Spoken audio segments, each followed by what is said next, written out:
नमस्कार, सुप्रभात. जो आपल्याला टाळतो त्याला कवटाळत बसू नका आणि जो आपल्याला जीव लावतो त्याची मात्र साथ कधीही सोडू नका. ज्याची नीती चांगली असते त्याची उन्नती कधीच थांबत नाही. दुःख सहन करणारा पुढे जाऊन आनंदी होऊ शकेल, परंतु दुःख देणारा कायम दुःखीच राहतो. म्हणून कारल्यासारखे कडू राहा, पण गुणकारी राहा.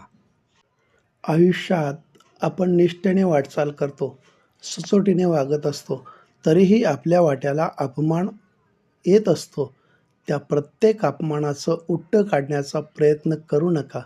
काहींचं उत्तर काळच देत राहतो, अगदी न चुकता. दैनंदिन व्यवहारात माणसं त्यांच्या बोलण्यातून नाही, तर त्यांच्या वागण्यातून अधिक कळतात. हे एक कठोर सत्य आहे.